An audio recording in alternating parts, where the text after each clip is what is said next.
Yeah, big fan, big fan. Okay, welcome everybody to another speedrun episode. It's been a while. Let's make this one a memorable one. And as per tradition, we will start with a 10-minute game and then go from there. Let's get the show on the road. We have black pieces. We're trying to cross 1700 with this game. And we get d4. It's been ages since we faced the move d4. And we're facing a Trompowsky, which is, you know, one of the many non-c4 sidelines. The London system has eclipsed the Trompowsky in popularity, and a big reason why is the move that, well, there's many moves that you can choose here. If you're a Nimzo Indian or a Queen's Gambit player, you might do well with the move e6. The standard response here is knight to e4, which is worth investing some time into learning. Yeah, bishop f4 is the main response. Essentially, white has three feasible responses here that I'll quickly cover after the game. There's the sort of sideline h4 that was popularized by British players, particularly Julian Hodgson, grandmaster from England. Bishop to h4 is not a great move, but still deserves consideration, and bishop to f4 is the main line. And here, those of you who've watched my blitz games know that I actually really like a move here, which I will say is dubious from an objective standpoint. So objectively, you should play one of the main moves here, either c5 or d5. Both of these moves are completely sufficient in equalizing. d5 is more positional, c5 has more theory, but is also a little bit more fun. But as some of you should know, I really like this move knight c6. And I'll talk a little bit about this move's history after the game. But our opponent is sticking with his strategy. Now we go d5. Let's see what white does. Bishop d3. Okay, so white plays this in a very kind of placid manner. Your brain should immediately be asking, like, what happens if white plays d5? Knight c6 looks like a pretty absurd move because of d5. But at this level, it's actually a nice, tricky line to have in your pocket. So I'll give you the lay of the land after the game. So after bishop d3, white essentially creates a positional threat of bishop takes e4. We don't necessarily want to allow that because that's going to ruin our pawn structure. It's going to create a target on e4, and it's going to give white increased control of the center. So there's no reason to keep our knight on e4. The way that you can think about it is both sides have lost to tempo. Like, we've gone to e4 and back to f6, but white has gone to g5 and back to f4. So it kind of balances itself out. Now we have a nice little opportunity to develop our bishop to g4. We want to take this chance because otherwise white would play h3. Now we can stay on this diagonal. g4, very aggressive, but I don't think white is particularly prepared for this kind of expansion. And I'm not sure where our opponent is going from here. And most importantly, neither is he. Knight bd2. So if you're a London system player, or if you've faced the London enough times, you should be very familiar with this kind of bishop standoff, where oftentimes it also happens with colors reversed, like black has a bishop on d6 and white has a bishop on g3. In fact, that's kind of what I'm talking about. And in that situation, neither side really wants to budge. Like, black doesn't want to take here on d3 because even though white's pawns will be doubled, white will be controlling very important squares in the center, particularly the e4 square, right? And white doesn't want to take our bishop because we're going to recapture with the h-pawn. And as long as we haven't castled to the kingside, the rook will essentially develop without making a single move. So we want to continue playing as though nothing is going on. The bishops are not bothering us. We just want to remember that they're there, and we don't want to fall asleep. Like, there might arise a situation where suddenly it's good for us to take on d3, or we have to do it for whatever reason. So it's just sort of a source of tension, and we let it sit there. Now you should think about how you orchestrate the same situation from our side, which is, of course, to play bishop d6. Okay, so knight e5 will take it. Why not? The pawn takes doesn't make any sense. Yeah, white takes with the bishop. And I think bishop d6 makes a lot of sense here, developing the bishop, asking white essentially the same question that white is asking us. A lot of pieces are getting traded here, but white's kingside is super overextended, and this is not a good move. This is, I can tell you straight away, this is not a good move. Now, what white is hoping for, I think, he is hoping that we drop our knight back to d7 and allow white to take on g7 and evacuate the bishop to h6. I will say even that position is far from obvious because the white bishop is going to be completely out of the game in like a self-imposed prison.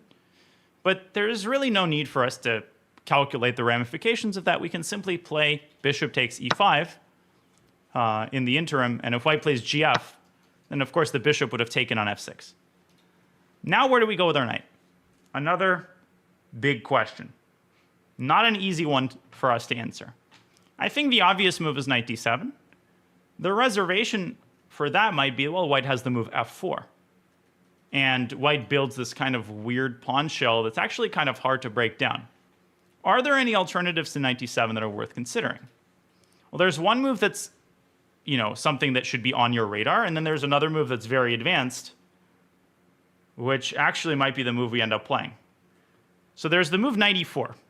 Some of you should at least note this move down. Maybe you're kind of afraid to play such a move because it causes some confusion. Knight e4 is not a particularly effective move because it doesn't prevent white from doing what he was going to do after knight d7. In fact, it opens up white's options because after knight e4, like, white can also play a move like h4. And a lot of pieces are getting traded. Like if the knights and bishops both disappear from the board, the position becomes uncomfortably drawish and dry. We want to keep at least some source of intrigue and some source of tension on the board. So one really cool move that I bet you most of you aren't thinking about is bishop to h5. Using the temporary placement of the knight on f6, like with its last breath, the knight supports the bishop moving to h5, hitting the queen. So obviously g takes f6, bishop takes d1, f takes g7, we just go rook g8, and white gets at most 2 pieces for the queen. And by inducing a move like f3, well, now we can drop our knight back to d7, and essentially 2 things happen. First of all, we've already weakened white's king. And actually, knight d7 just wins material. f3 was a very serious mistake. White should have moved the queen away, and after knight d7, white would have still been able to play f4, but I think that transformation would still favor us. It would still favor black. So like actually bishop e2 I think is the best move. Bishop e2. Forcing the bishops off the board. Instead, white is starting to collapse here. Which pawn do we take first? Well, to answer that question, we should think logically. Which of the pawns is likelier to be defended on the next move? Well, if you ask yourself that, well, h4 is likely going to be white's choice after knight takes e5. So we should prefer queen takes g5 because this pawn really cannot be defended. I mean, f4 can technically be played even here, but at the very least, we can play bishop takes e2, f takes g5. At the end of the line, e5 will fall anyway. So let's play queen takes e5. I don't want to deal with any potential forks or any checks. Like knight takes e5 might have been your instinct, but there's actually 2 good reasons to take with the queen. The first is like I don't want to allow moves like bishop e5 check. And second of all, the queen on g5 was potentially vulnerable to moves like rook g1. So white moves the queen away from the pin. My guess is that he's preparing f4. f4 doesn't really do anything. It's just a 1-move threat. So we now have to decide which side of the board we hide our king on. And I think the answer to that should be pretty obvious to you. Like white has the open g-file, which can provide a nice attacking avenue should we castle to the king side. I really like castling queenside. Like once we tuck our king away on b8, that's a perfectly safe square. White might want to play e4 here and open up an attack on a7. Doesn't hurt us in the slightest. It's just a 1-move threat. Classic example of a move that some people might be afraid of, like, ooh, e4, discovered attack. Doesn't actually do anything. And our strategy here is just to slowly evacuate our pieces onto safe squares. We can start with the queen. Just put the queen on a square where it's sheltered by the pawns. Maybe bring the bishop back to g6, which is a perfect time to do it as now, given that g7 was hanging. And just slowly sort of consolidate our 2-pawn advantage, try to get some pieces off the board. Let's get the king to b8, which is what we plan to do anyway. Also protecting a7. Yeah, and on every move, there's going to be a pretty vast choice of different things that you can do. So there's going to be probably 6 or 7 ways that you can play in every one of these positions. And based on like what your preferences are, you should kind of, this is where you should start carving out your own style of technique. Like those of you who prefer simple positions and like to trade and like endgames, you might prefer queen b6 or queen c5. Those of you who like to win via attacking, like me, you can take a middle ground approach. I'm going to get the knight to e5, which has a dual purpose. I'm creating some tension, but I'm also opening up the possibility of a trade, which favors us anyway. You really, really need to just choose a strategy and go for it. Notice that I'm not playing d takes e4 just yet because I didn't want to allow bishop takes e4. But there's nothing wrong with that either, to be honest. I think knight takes d3 makes sense. Now we have a check on f4. And I think we're going to win a third pawn or force the queens off the board, both of which favors us. White cannot take back because the queen falls. Yeah, rook c3. White tries to keep pieces on the board. This bishop is ready to jump into the attack. So I'm quickly scanning the king side, just making sure there aren't any annoying threats. White doesn't have any pieces left. And there's like a rook, a knight, maybe the queen. But the position's too wide open to allow white to concentrate his efforts on the king side. And there's a weak back rank, like so rook g4 runs into mate. So as long as our pawn structure is intact, we can even put a pawn on b6, restricting the knight. And provided that we don't jump into some sort of mate or walk into some freak mating attack, I think we're totally safe. And rook g4 happens, rook d1 mate, or knight c1, rook takes c1 is mate. Yeah, so this is a classic example of letting our opponent come to us. This is a classic example of not really doing anything special, just meat and potatoes, no tactics. We just let our opponent weaken themselves on the king side. And really, I think the game-changing move was bishop h5, because this is what caused, as I like to say, giving your opponent a dilemma is often the best way to induce a blunder or a serious mistake. Because in our opponent's mind, he was already expecting to play f4. Like, white was already expecting, okay, he's going to move his knight, then I'm going to go f4. I'm going to protect both of these pawns at the same time, and life is going to continue. So when you make a move like this that confronts your opponent with an unexpected decision, immediately he didn't factor in the specifics of the position, self-pinning the pawn and losing a pawn as a result, and then a second one very quickly thereafter. Okay, so very quick overview of the opening, because I don't think that Trompowsky is common enough at the intermediate player level to warrant like a deep dive. But I want to quickly show you kind of the idea of knight c6, as well as what to do against the two other lines. Yeah, I'll show what happens if he blocks with the bishop. We'll get to that in a moment. Let's start from the opening. So knight to e4. I assume most people are familiar with this move. So first of all, the move h4, which is fairly rare, but if you don't know what to do against it, I know like Levy, I think, recommends this move in some of his courses. Maybe. Someone recommends this move, and it can be very, very dangerous if black just like waltzes into an obvious. Like one way that black often gets burned is you play knight takes g5, thinking, oh, let me grab the bishop pair. White plays hg, and white's already better. So like knight takes g5 is actually a mistake here, because white has this very powerful concept. Like let's say black plays e5, which is one move that I have. Well, e5 is bad because white plays d takes e5, and it's very easy to think that black is doing great here. We have the bishop here, nothing's going on, but white gets this lead in development really quickly, and black can get absolutely massacred down the semi-open h-file. So positionally, it makes sense why this is a bad idea, because it opens up white's rook. White has this idea of going g6 at the right moment. So for example, okay, so let's say takes. Yeah, so if e5, d takes e5, queen g5, knight f3, then the other knight comes out. This doesn't look good at all. Yeah, there's quite a few games here. Knight f3. Let's say the queen moves back to d8. And now knight c3. It's already plus over minus, believe it or not. Or e3, also good here. So what should black do after h4? Black should play d5 simply. Simply d5, just ignoring that bishop not going for the provocation. Now the main move is knight to d2. And now there's a couple of really good moves. Actually, at this point, you can play knight g5 and e5. And it's a completely different story. Or you can play f6, which is a very rare move. 2 games in the database. But let's say knight takes g5, h takes g5, e5. Now white has to play pawn takes e5. If white plays g6 and tries to throw this in, funnily enough, here's a trick question for people, or a semi-trick question. Can black get away with e takes d4? Like, is this a good idea? Why or why not?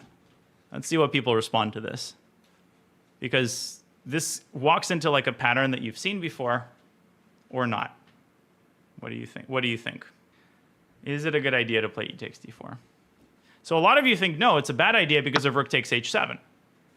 But I bet you've never seen this pattern before. No, it's a good idea because of rook h7, gh7, queen h4, stopping the pawn, which is not something you see every day.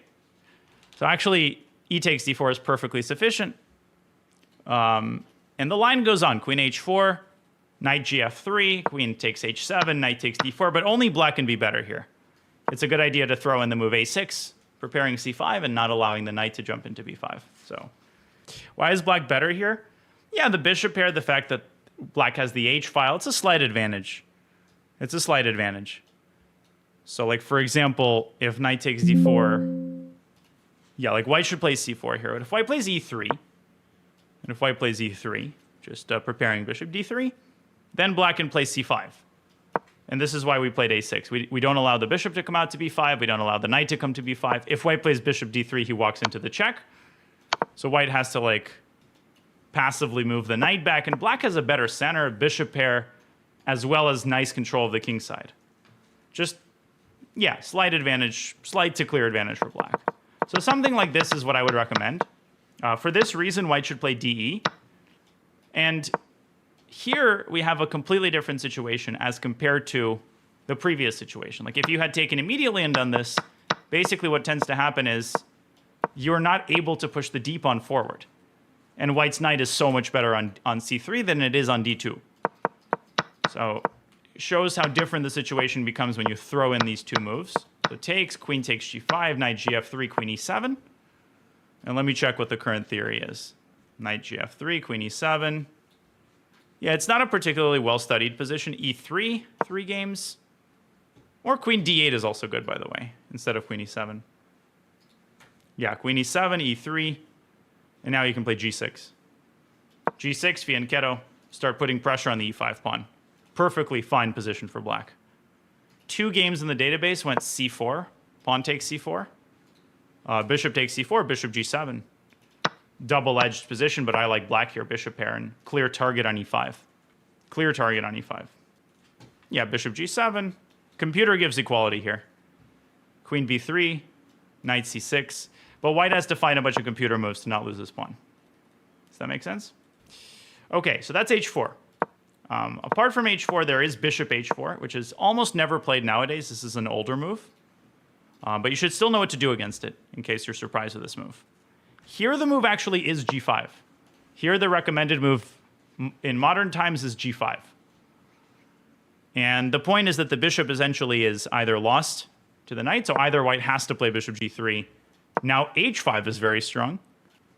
And the point is you are threatening to play h4 and trap the bishop. The one thing you should remember is if white plays e3, here it's a good idea to throw in d5. Because if you play h4, bishop e5, f6, and who can tell me why this is not effective? Like white has an annoying little counter shot in this position. And it's not what you may think it is. So it's f3. You should always remember that white can counterattack the knight with f3, with a pawn. If white counterattacks it with the bishop, then we can play d5 and defend it. If white threatens checkmate, we're not going to walk into this and get checkmated. By the way, you should remember this type of mating pattern.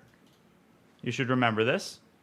Of course, black can open up an evacuation route with d5. And once white exhausts all of the checks, the bishop is going to be trapped. So for this reason, it's a good idea to preemptively play d5, reinforcing the threat of h4. And if white still plays f3, right, if white still plays f3, having not played h4, we can start attacking the g3 pawn. We can play knight g3, hg3, bishop g7, and then park a queen on d6. And open up the center with e5. So after bishop d3, d5, is f3 still good for white?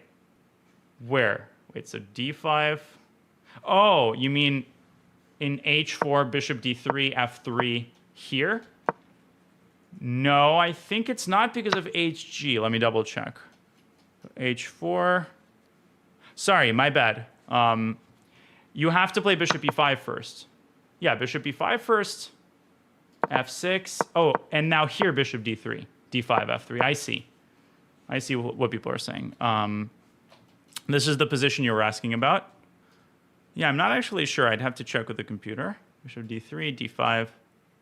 Yeah, it's decent, but black has knight d6 here. Interesting. So knight d6 your slight advantage for black. Amazingly, bishop g6 check looks very scary, but you have knight f7. Somehow hiding away. Okay.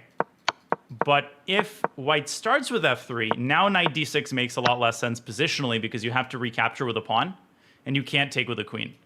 It's a little subtlety, but it makes all of the difference.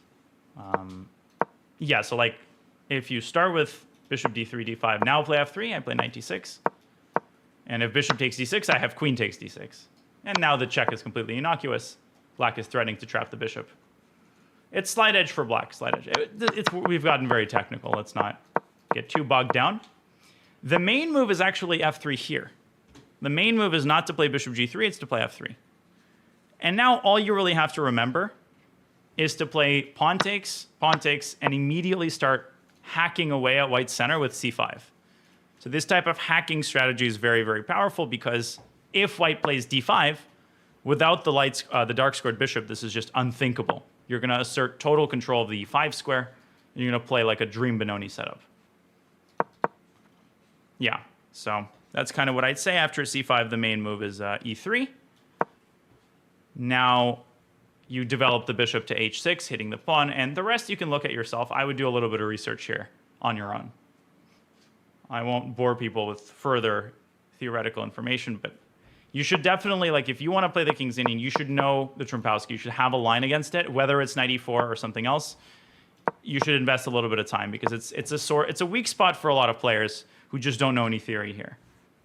Okay, so this move knight c6, again, I don't want to get too technical in the opening. What I will mention is that d5 here runs into kind of the main idea of the line, which is to play what? What is black's actual idea here? Is it to go back to b8? No. Yeah, it's to play e5. And this is an idea that probably you've seen before. This shows how interrelated a lot of themes in chess are. Like, for example, in the Italian or Scotch gambit, this is like the main application of this idea. The main line goes e5 and now d5, right? So maybe some of you have seen it here. There's other examples of this I can find, but you get the point. It's kind of the same concept. Same exact concept, actually, except here it's on the other side of the board. If white plays dc, black, of course, plays ef. And some people think that white wins with queen to d5, forking the knight and also threatening cb. So you don't want to go here and allow cb, because white's going to make a new queen while taking your rook. But this is a false alarm because of knight c5. And if white tries to chase the knight away, then obviously this shows why the queen is such a bad attacker. If white plays cb, black gets a massive development advantage. White is in trouble. So white has to like move the bishop back. This is at least more prudent than taking on c6. Now we can throw in bishop c5 as an intermezzo and get a huge lead in development in a beautiful position with knight e7. c4, f5, black has fantastic position. So our opponent actually did a good job in the opening, avoiding all the complications. He played one of white's best lines, which is e3 and bishop d3. And yeah, here actually g5 is still interesting. This was worth considering, with the idea of meeting bishop e4 with gf. But let's skip over to bishop g4. Let's skip over to where white started self-destructing. So here after knight b to d2, we just get an equal position. e6, bishop d6, kind of an equal boring position. Instead, white starts weakening themselves. g4, then after this trade, another weakening move, and bishop h5. So one kind of way to add to your pattern recognition is that anytime the pawn moves up to g5, up to the 5th rank, it opens up the square for the bishop, and it's a surprisingly robust idea in many, many, many situations. So for instance, okay, so look at this game, the end of this game.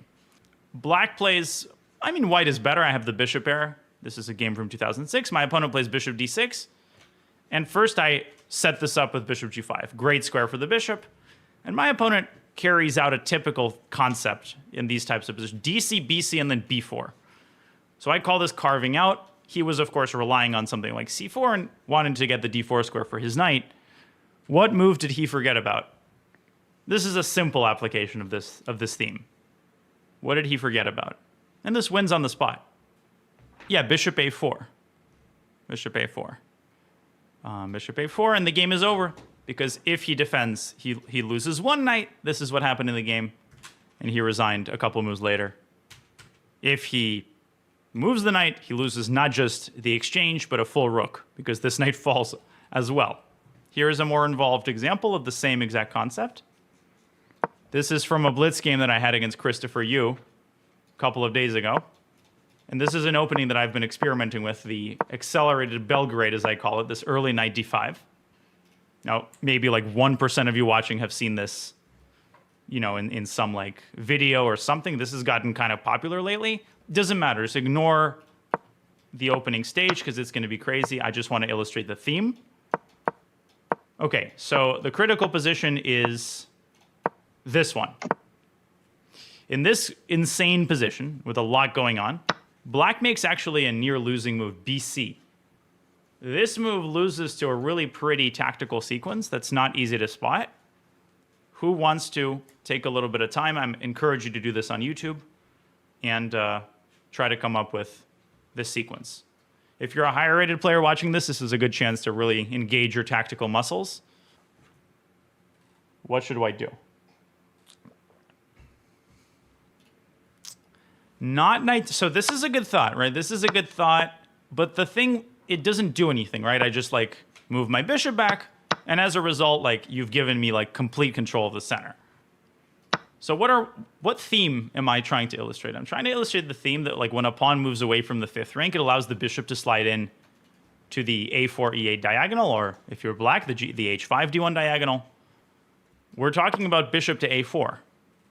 Now this doesn't seem to make any sense because it blunders the knight and the knight becomes defended. But now another facet of your pattern recognition should kick in. The x-ray against the bishop, you have d takes e5 here. You just have to keep calculating and the line begins to make sense. The line begins to make sense. So after pawn takes e5, we play knight takes e5. Now the bishop is defended, but now the knight is hanging. And black is overextended. Christopher played queen d6. I played knight takes c6. And the conclusion of the line is, if bishop takes c6, we trade queens, pick up the bishop with check, forking the king and the rook, and winning at least an exchange. Okay, does that make sense? In the game, black played king f7 and allowed another tactical strike, bishop f4. With a decisive attack, the game ended up going haywire and I flagged him, but that's irrelevant. So this is how I was able to sort of quickly come up with this move, bishop h5. It's the same concept, right? The pawn moves past the fourth rank, allowing the bishop to slide in, this time with a completely different aim. And last thing I'll mention is, of course, bishop e2. Because like once white played f3 and I picked up these two pawns, I think everything was very, very simple. I didn't do anything worth highlighting, other than play like really solidly. So bishop e2 would have minimized our advantage, because after the trade, I would have dropped the knight back to d7 and white would have played f4. What would I have done here? So there's several ways to handle this position. One of the moves that I was contemplating here is like c6. Right? So I like this move more than c5 because c5 is kind of inflexible and potentially allows something like c4. The reason I like c6 is that it discourages white from castling queenside, right? It prepares for the scenario in which white castles queenside because we can bring our queen out to a5. And potentially we can even castle queenside ourselves and also start playing on the king side. Right? So anytime white advances his pawns like this, he offers easy to hit pawn targets. And he offers these little breakthrough moves like f6 or h6 that can generate more weaknesses as well as like prospects for your pieces. Now we can essentially play on both sides of the board. It's not an easy position to handle. I think it's closer to equal than anything else, but this is like approximately how I intended to play.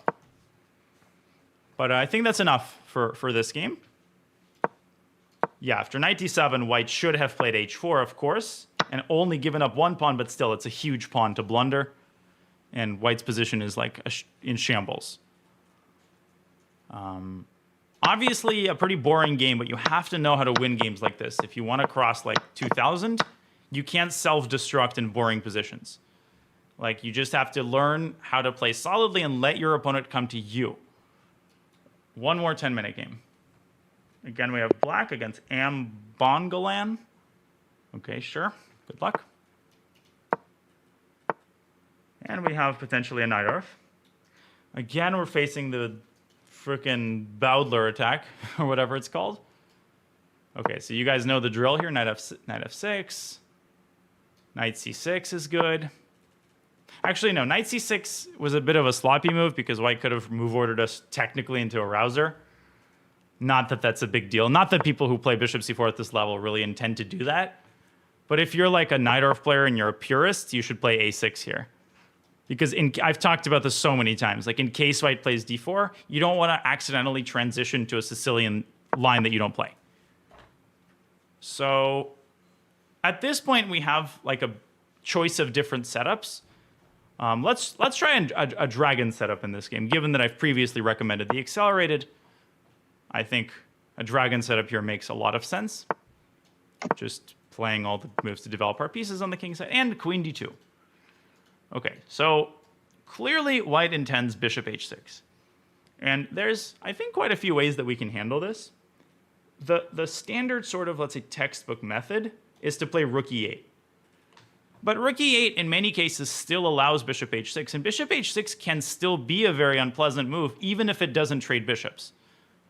Another idea is to play knight g4. Okay, that can be tried, but what do we do after bishop g5? Right, you need to have a follow-up in mind to the move knight g4. As long as white has squares along this diagonal, oftentimes knight g4 is kind of a one-move band-aid, but it doesn't solve the underlying problem because after like the bishop sidesteps the knight, white will just chase the knight back with h3 on the next move.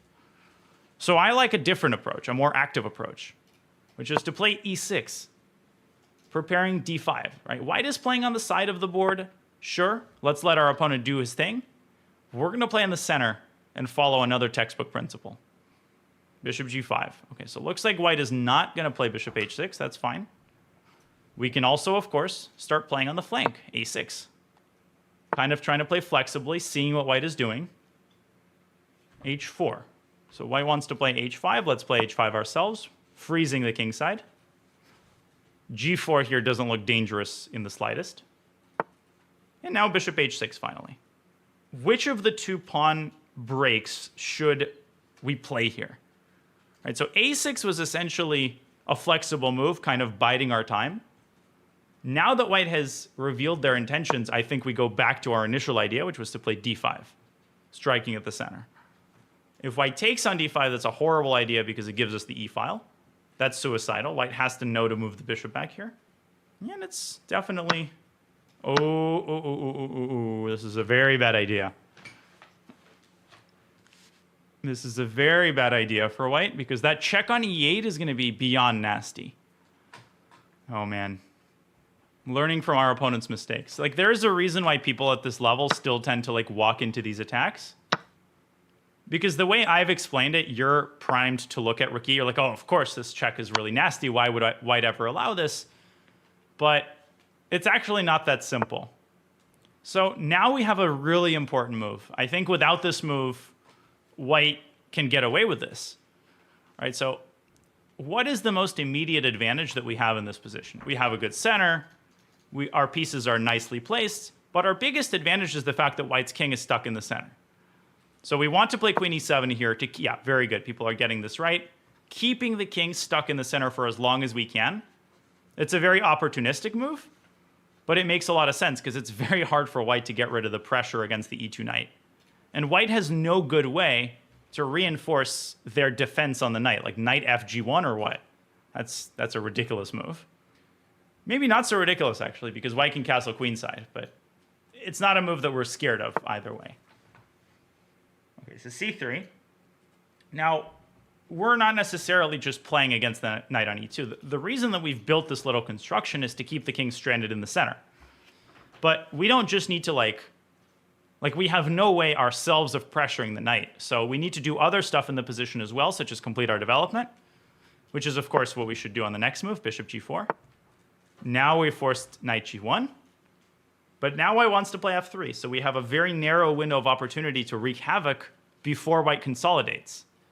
We need to use this window of opportunity to generate more squares. Like, we need to engage in hand-to-hand combat as much as possible. if that makes sense, which essentially means using our pawns and trying to carve out more squares. So there's a move that kind of is very intuitive for me that I think might not be intuitive for a lot of people, and that's to play c4, trying to get this juicy little center square for the knight. Like, the more chaos you cause, the better it is for us, because with our pieces as nicely placed as they are, there's no way that white is going to emerge from this in one piece. So this just explodes the position. There's not much to calculate. If FG, we play DE, and everything is hunky-dory. Yeah, so white does play HG. Don't get cute in these situations. Like, maybe some of you are tempted to play knight e4, but then just queen takes e3. Why would we not take this knight? Yeah, this is just complete and total destruction. Because the king is also stuck in the center because of the pawn on e2, and if white takes it, he reopens the e file. It's a lose-lose. It's actually just resignable here. Totally resignable. Okay, our opponent is like staring this position in the face and realizing that there's no good moves. Yeah, some people mentioned d4 here with kind of the same concept. Also would have been a great move. d4 is a more positional approach, because here if white plays c4 in response, it's the bishop on e2 that gets locked out of the game completely. Yeah, I would never resign at this level, by the way. I would keep playing gh. Yeah, good move. Okay, we should obviously recapture this pawn of the knight. We should not allow white to keep eating away at our kingside. A benefit of this move is that knight takes e2 can now be met with knight g3. Kind of nibbling, or okay, bishop d5 opens another file for our pieces. We have a million ways to win the game here. But let's see if we can be efficient. Now, what's the simple move? The simple move that you can, the lazy move here, actually, let's just play the lazy move, just rook d8. Bring all of the pieces into the game, because why not? Because why not? This move cannot possibly be bad. And now we have a win on the spot. Now, the moment rook h3 happens, I start looking at this knight, which has now lost its only defender. The other vulnerable piece is the bishop. So you don't even need to calculate these types of approaches. Just queen c5 is a fork. Forking the knight and the bishop. LPDO. Nothing fancy, just basic tactical observation making and understanding the power of, like... Oh, knight e2 is actually just mate in one. Queen g1 is mate. So white actually has a hard time avoiding mate. Total knockout, now it's resignable. Yeah, again, I didn't do anything this game. We let our opponent, make all the necessary mistakes. Yeah. The only thing I did was open up the center. Like e6 and d5. Trying to think of instructive examples for moves like c4, but it's actually not easy. Yep, our opponent is not finding a satisfactory solution to the problems. Rook h1 back, we can even play knight g3. Well, I'll explain it in more depth. Why did c4 make intuitive sense? It feels anti-positional, really? Actually, it feels very positional to open up the e4 square. I call this carving out, which is classic demonstration of that. Let me see if I can find a book example. I mean, this is exactly where, like, in a lesson, I would open ChessBase and start looking for instructive examples. But since the environment is what it is, I have to use books. Yeah, our opponent is allowed to think. Like, remember, we're looking at this from my perspective, so you understand why this is lost. But if you were playing white, you would want to, like, fight to the end. There's no reason to be harsh on our opponent. But this is what this is. This is a lesson, so... Okay, so now we go knight f4. I mean, at a lower level, I would start explaining my moves from here on out, but, like, you should... If you're a beginner watching this, this is what I always say. Like, it's not like you can't learn from the higher-rated games, but you might have to pause the video and give yourself a couple seconds to appreciate why I just played a certain move. I'm not going to keep explaining the obvious, like, moves, because I'm basically aiming the level of explanation to whatever level we're currently at. And if you're 1700, you're obviously going to understand the move knight f4. Let's see. I have a nice little book on techniques and positional play. Creating breathing space. Okay. So knight d3 check ends the game. It wins the queen or forces the king out, and where we will checkmate it in one move. Okay. Checkmate on e3. Beautiful. GG. It's okay if you didn't see the mate, by the way. Ooh, this is a good example. Okay, let's go from the start here. So again, we face this like knight c3 line. I've already talked about how the main move here, like if a grandmaster plays bishop c4, and yes, this move is played at a GM level, generally they play d3. And there is just one trap to avoid here. After d3, c3, you never play bishop g4 because of queen b3. I mean, even very good players often miss this fork. You want to go e6 or g6. I think Anish recommends g6 here. I've played e6. It doesn't matter. Knight c3 is completely innocuous. So here we played knight c6. Okay, we'll skip this moment for now. And white is kind of playing aimlessly. And queen d2. Right? So queen d2 is a clear sign that white wants to go bishop h6. And I actually don't think that rook e8 is a great move here. Right? Rook e8 is a bit of a waste of time. Not just because white can play bishop h6, but yeah, bishop h6, bishop h8. You need to be very careful about this scenario because now if white plays h4, we cannot play h5. This is the added bonus of putting a bishop on h6, and white is actually much better here. Like, you might say, well, what about bishop g4? Bishop g4, knight g5. Like, white is threatening mate in 1. White is going to go f3 on the next move and push the pawn down to h5. This is exactly what you want to avoid. All right, so anytime you see this construction, you're not automatically going rook e8. You need to think about the specifics of the position. Like, do you even need to avoid the bishop trade? Because oftentimes the answer is no. Right? White's wasting a lot of tempi in playing bishop h6. Does that make sense? Okay. So we decided to play e6. Several benefits to this move. First of all, d5 is now a huge threat. So like if white ignores d5 wins material, which is a very commonly blundered concept at the lower levels. If white plays bishop takes c5, of course, we get two bishops for a rook, which is overwhelmingly better in the middle game. So we're essentially forcing white's hand. So bishop g5 is actually not a bad move. That's quite a good move. But white should have followed it up just by playing...